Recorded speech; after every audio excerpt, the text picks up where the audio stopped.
نحمده ونصلي على رسوله الكريم اما بعد فاعوذ باللہ من الشیطان الرجیم بسم اللہ الرحمن الرحیم۔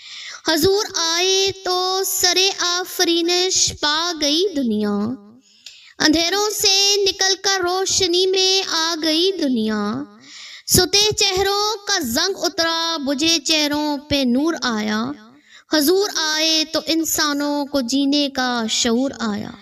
سامعین کرام، حسن مصطفیٰ صلی اللہ علیہ وآلہ وسلم ایسا مرقع ہے کہ جہاں دیدہ بصیرت ٹھہر جائے وہ بے اختیار پکار اٹھے۔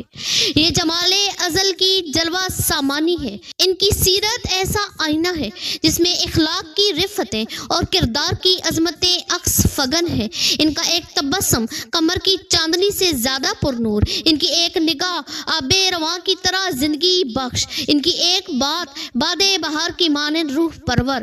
اگر وہ نہ ہوتے تو شاخ ہستی خزاں کے زرد پتوں سے ڈھک جاتی، چمنے حیات میں نہ کوئی نغمہ ہوتا نہ کوئی رنگ۔ یہ انہی کا کرم ہے کہ انسانیت کو پھر بہار نصیب ہوئی، روح کو چین ملا اور دل کو عرفان کا نور۔ محترم حاضرین محفل، ذرا تصور کیجئے وہ وقت جب دنیا تاریکیوں میں ڈوبی ہوئی تھی، خیابان ہستی اجڑ چکے تھے، اخلاقی قدریں مٹ گئی تھیں، انسانیت کا چہرہ پشمردہ اور زرد ہو چکا تھا، نہ روشنی کی کوئی کرن، نہ امید کا کوئی پیغام۔ جہاں کبھی بہار کے گیت گونجتے تھے وہاں خزاں کی ہوائیں چل رہی تھیں، نہ صداقت کی خوشبو تھی نہ محبت کے پھول۔ ایسے عالم میں فرعون کی چوٹیوں سے رحمت کی ایک گھنگور گھٹا اٹھی، ایسی گھٹا جس کا ہر قطرہ بہار آفرین تھا، ہر چھینٹا زندگی کی نوید۔ وہ گھٹا برسی تو اجڑی وادیاں گلزار بن گئی، پشمردہ دلوں میں حیات کی رمق پیدا ہوئی، مردہ ضمیروں میں غیرت اور خودداری کا چراغ جل اٹھا۔ یہ گھٹا کون تھی؟ یہ پیغام کہاں سے آیا؟ یہ رحمت عالم صلی اللہ علیہ وآلہ وسلم کی آمد تھی۔ دنیا نے انہیں محمد صلی اللہ علیہ وآلہ وسلم کے دل نواز نام سے پکارا، آسمانوں نے انہیں احمد کہا جو رب کے سب سے بڑے شکر گزار ہیں، اور خالق کائنات نے ان کا تعارف یوں کرایا، وما ارسلناک الا رحمۃ للعالمین، ہم نے آپ کو نہیں بھیجا مگر جہانوں کے لیے رحمت بنا کر۔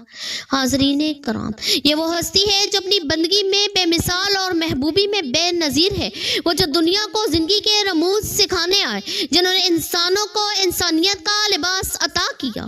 آج اگر ہم سوچیں، اگر مدحت مصطفیٰ صلی اللہ علیہ وآلہ وسلم نہ کریں تو پھر کس کی کریں؟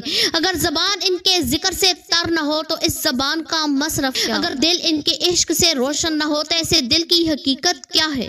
آئیے ساز محبت کو شوق کی مضراب سے چھیڑیں، آئیے اس ماہ کامل کی روشنیوں کو یاد کریں، آئیے اس نعمت عظمیٰ پر سجدہ شکر بجا لائیں۔ یقین جانیے جب ہم اس عرفان کو پا لیں گے تو دل آباد ہوں گے، یقین جانیے جب ہم اس عرفان کو پا لیں گے تو دل آباد ہوں گے، اجڑی بستیاں سنور جائیں گی، خود فراموشی خود شناسی میں بدل جائے گی اور خود شناسی خدا شناسی میں۔ لہٰذا آئیے اس پیغام حیات کو خود بھی سمجھیں اور دنیا کو بھی سنائیں، بتائیں کہ یہی وہ تعلیمات ہیں جن سے من کی دنیا بھی سنور سکتی ہے اور تن کے جہاں بھی روشن ہو سکتے ہیں۔ آخر دعوانا ان الحمد للہ رب العالمین۔